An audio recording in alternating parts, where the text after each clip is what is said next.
Hi guys, my name's Ian and I'm a clairvoyant medium based in the UK. In this video I'm going to talk a bit about one of the most controversial forms of mediumship, and that's physical mediumship. Physical mediumship is where a medium is usually sitting in a chair in a darkened seance room, either with a red light or a very dim illumination.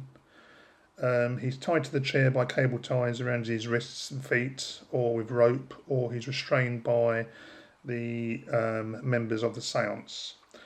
In this manner, various psychic phenomena and physical phenomena occur, hence the physical mediumship, such as tables levitating, apports appearing, which are objects that appear out of nowhere and drop onto a table, or trumpets flying around the room. Now, it attracts so much controversy because it is held in the dark. Now, the normal reason given is to why can't it be photographed is it's harmful to the medium, that light is harmful to the medium, and it makes ectoplasm withdrawal and can harm the medium. Now, as far as I'm aware, and I have done 10 years research on this, no medium has ever died or been admitted to hospital because someone turned a light on during a physical seance. And if I can be proven wrong, I'd like to see the evidence. But as far as I can find any, there is none. It's a complete myth. And I believe it's basically said because a lot of the mediums that currently operate in this manner don't want the lights turned on, because if they did, people would see what they were doing. It's as simple as that. Amongst other things, I'm a very keen photographer, and I've got quite a bit of experience with photography, both of infrared, thermal imaging, macro and low lights, through a business I run. There are cameras available today that work on very low lux levels with very sensitive sensors that are quite capable of taking still pictures and video in an almost pitch black room. Infrared cameras do this obviously, and so do thermal cameras. A few years ago, I think the SNU announced they were going to video all physical seances with infrared cameras to ensure no trickery. And one of the first mediums that said he wouldn't take part in this for various reasons I won't discuss on here was UK medium Scott Milligan. Again, it's been covered in the press, so it's pointless me going over all this. Anyway, physical mediumship.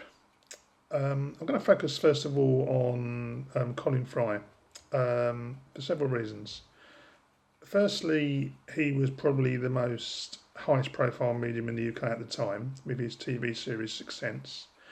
And secondly, I've known and met Colin personally over the years, both for private readings and at various events, so I have some knowledge of the man and his methods.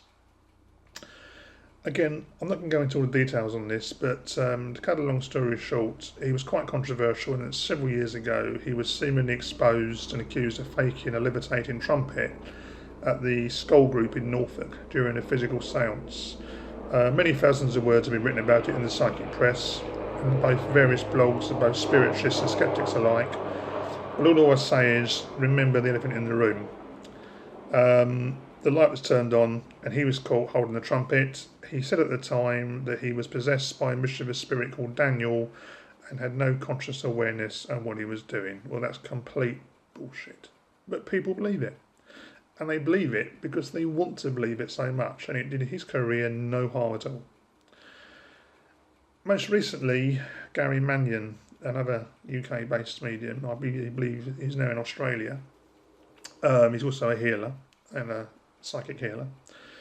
He basically was caught red-handed by Nick Whiting of the Banyan Centre and filmed with infrared cameras against his knowledge, which basically showed him slipping out of his binds and walking quite freely around the darkened seance room, creating phenomena himself, such as touching people, moving chairs around, etc., etc.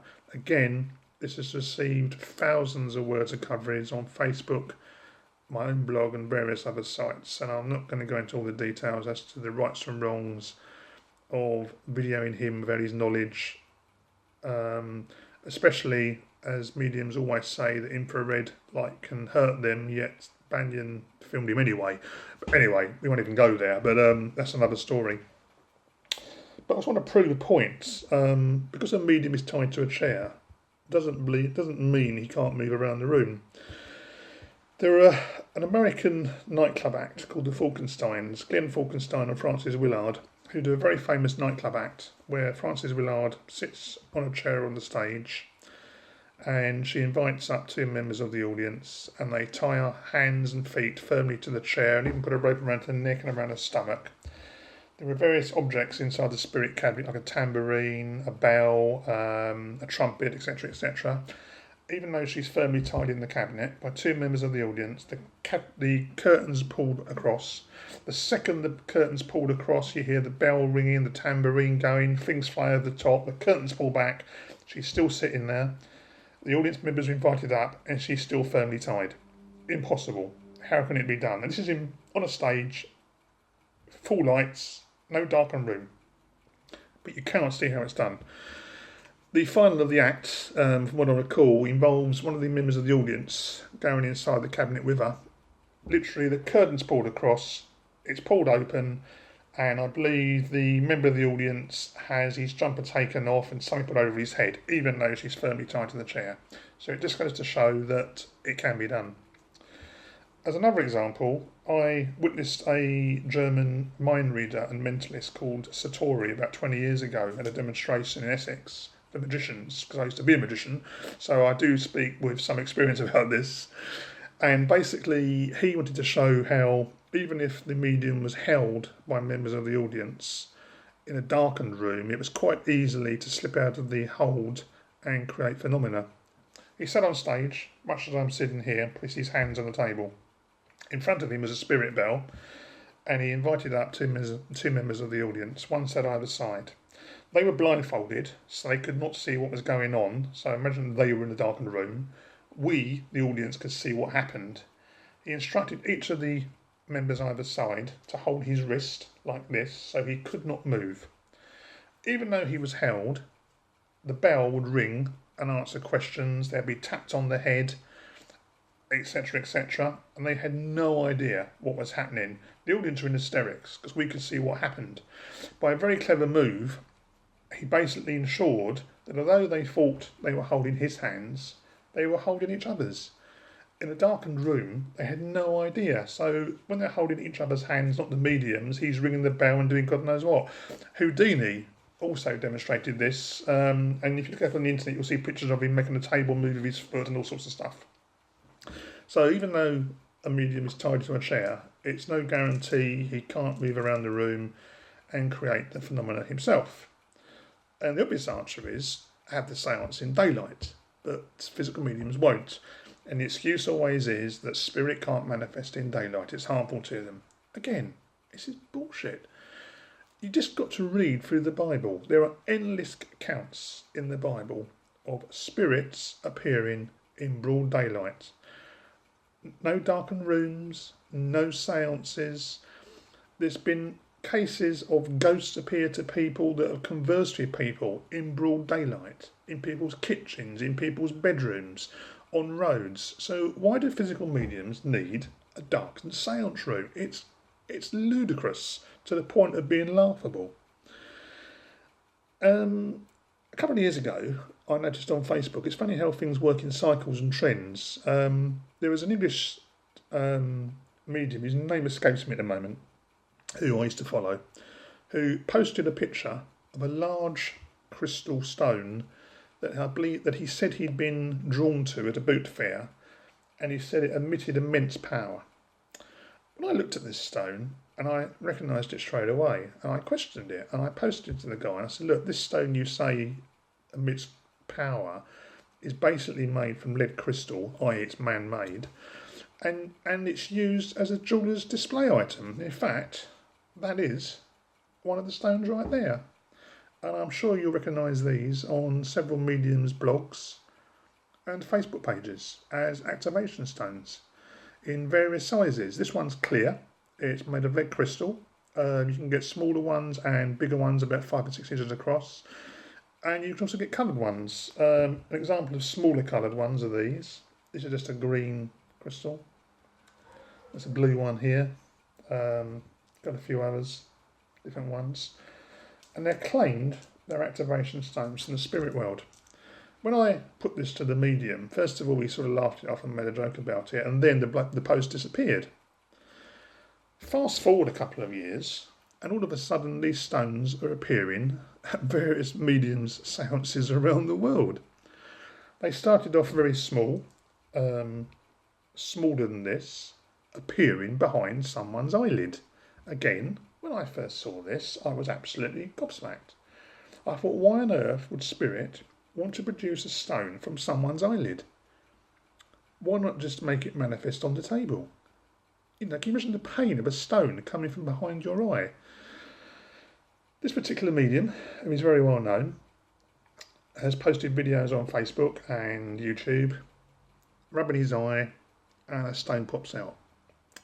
It's a very old magician's trick. And I actually posted a link to this, showing a magician doing this, where he swallows a peppercorn and then pretends to bring it out through his eye by rubbing it. It's exactly the same principle. You've got to ask yourself the question, why? It's absolutely ludicrous that they say that these are produced by spirit and they come through people's eyes and noses and mouths. You've got histories all through spiritualism of apports appearing out of thin air, i.e. they drop through the ceiling, they appear on the table. Why would a medium have a stone come out of his eye? What is the point of it? And then to say these stones are activation stones and part of a spiritual network that emit great power, I can tell you now, these are worth absolutely nothing. They're just made of glass. They're worth a few pounds at most. They have no power, they have no energy, they activate no portals, they don't provide a doorway to a higher dimension. But just take a look on Facebook, do a Google search, activation stones, and you will see these popping up everywhere. They are the vogue thing at the moment in physical mediumship until something else comes along, which in due course, no doubt it will. But believe you me, they do not do what they say. On the subject of physical mediumship, again, very well-known German medium, said in one of his posts that they had Aleister Crowley appear at one of his seances. Now, that's amazing for several reasons. Firstly, the fact that Aleister Crowley, when he was alive, was labelled by the press the wickedest man in the world. And he was a Satanist. So, mediumship is a gift from God. It's a holy gift, not to be abused or taken lightly. Yet here you have a group of people having a séance in a darkened room on red light, and the spirit of the wickedest man in the world, Aleister Crowley, the arch Satanist, blasphemer, and all sorts of other stuff, appears at this séance. Doesn't this strike you as kind of odd? That this person would appear in this sense? So you have to ask yourself the question. Firstly, did he actually appear? You know, there's no proof he appeared. There's no picture of him. There's no video of him. There's no infrared film of him. There's a sketch, and that's it. So it's only the word of the medium and the people that sat in the seance. Secondly, if he did appear, I agree, absolutely amazing. But I would question the integrity of the spirit team in allowing Aleister Crowley to appear. You only have to read the works of Rudolf Steiner or Helena Blavatsky or Jacob Boehm and other great mystics over the past who all warn of the dangers of being deceived by spirit. And one of the first tendencies, question, question, question. And it appears nobody asked the question. They were so enamoured and bedazzled by the fact that the alleged manifestation of Crowley appeared that they didn't bother to ask the simple question, do you come in holy truth? You know, is it God's law that you're here? You know, it's bizarre. I posted this on Facebook and I got ridiculed. What I found even more bizarre was that Rubbin, who basically headed the famous Scole Group in Norfolk, said in one of the comments that they thought when they basically carried out the Scole experiments that Aleister Crowley was a guardian hand. Now, what's bizarre about this is I've got Rubbin's book here, and here it is, Witnessing the Impossible. It's a very hefty book to read. It's 547 pages. I'll be honest, it's not an easy read. It's 547 pages highlighting dates and times of various sittings with various mediums. And I think in the whole book there are 1, 2, 3, 4, 5, 6, 7, 8, 9, 10, 11, 12, 20, probably about 40 pictures, and that's it. But do you know what's strange? In this massive autobiography about the Scole Group, which covers 1,000 hours of mediumship and objective phenomena, and it says on the back, Witnessing the Impossible traces every session of the Scole experimental group over the years, from its foundation to its sudden and unexpected ending in November 1998, covering over 1,000 continuous hours of mediumship and objective phenomena. It represents the only true and complete eyewitness account of a unique and pioneering experiment, which pushed the boundaries of psychic research. Do you know what's strange? There's not one mention of Aleister Crowley helping behind the scenes. Again, it's in vogue. Make up your own mind on that one. I did put this to Rubbin at the time. I can't remember what he said, but the answer wasn't very satisfactory. What I'm trying to say really is physical mediumship at the moment is controversial. I'm not saying every physical medium is a fraud.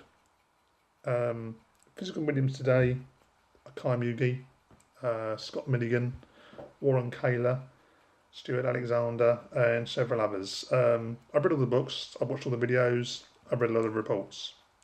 There are obviously for and against on both sides. Many people swear what they saw. On the other hand, there are many skeptics saying it's complete rubbish. I can only speak from what I've read and investigated myself. From what I've seen of activation stones, complete baloney. Aleister Crowley, complete baloney, and I can go on and on and on. Where shall I start here? I'm going to go back to a few. I'm going to jump around a bit here. Actually, I'm reading my laptop at the moment. I've got stuff on here. I just wanted to go over, and I'm just going to read my notes to see what it says. Where is it? Let's have a look. Where should we go here? Psychic phone lines. I don't know really. It's difficult to know what to say really. Until physical mediumship is brought into the light, there will always be suspicions. Even if a medium is tied to a chair, held by others, it won't matter until it's filmed with a video camera like you are seeing me now, and you can see phenomena happen. People still won't believe it, and I think they have every right not to believe it. You can't film stuff in the dark and seance room and expect people to believe this. You know, I attended a physical seance about 20 years ago in Brighton called the Crystal Circle as a guest. It was held at a house in Brighton in a converted loft. I sat in one chair. The medium's name, I believe, was Barry, sat opposite me. There were about 12 or 13 people there, including other guests. We held hands, the lights were dimmed, and we sung a few songs to raise energy. And almost immediately, a small table in front of me started moving. I could see it moving because it had fluorescent bands attached to the legs with Velcro. And it was rocking like this. So I'm sitting here, the medium's sitting where you are. In a darkened room, all you have to do is stretch your leg out and move the table. And it would move. It's as simple as that. The medium moved the table. At the time, I was quite impressed by it. So much so that I went back a second time with my wife. My wife's actually very cynical, but she's also very open-minded. And she basically brings me down to ground sometimes when I get a bit excited about various phenomena I've seen and makes me look at it rationally, which is the best way.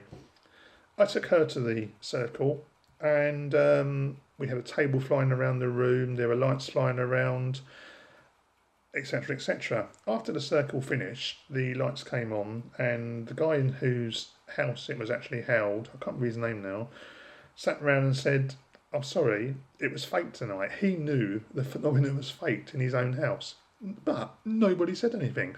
It was like, okay, thanks very much, see you, it's my 20 quid, and off they went. And even though he knew it was faked, there was actually a well-known medium there at the time, as a trainee medium. I won't mention his name because he's the subject of another tape I'm preparing, but and he wasn't actually the medium there, but he's actually quite well known today. But it's just bizarre that when I actually questioned him about this several years ago, he totally denied all knowledge of ever being there, even though I got him on tape being there. And then several months ago, after a bit of pressure, admitted he was there. 1 minute he remembers and then he doesn't. It's like selective memory. I can remember all these details, but I can't remember being at this fake seance. That's the trouble with physical mediumship. I'm not saying this person's a fake, by the way. I'm just saying he was there at the time as a guest medium. He wasn't the medium who was actually running the circle. But I just found it odd that reading his blog and everything else, he's got a great memory about how he was trained and how he was brought up. Yet he can't remember this particular event, and believe you me, he would remember it. But anyway, I'm not even going to go there at the moment. So there you go, physical mediumship. I hope that's basically made you question a few things. Without a doubt, I do believe that there are some very good physical mediums in the world that do produce stuff you cannot explain by rational means. Are they talking to the dead? I don't believe so. Are the dead moving objects around? I don't believe so. But then again, I think there's a very small percentage that actually do have some ability. But I think the current ones that are on the scene are very much involved in their own purpose and not the purpose of spirit, whatever purpose that may be. Again, I'm not going to name names and call someone a fraud without having first-hand experience of that seance. I can only talk about the things I've investigated myself, or I've had whistleblowers that have sent me private messages on Facebook or Twitter when they've sat in these circles and they've seen certain things.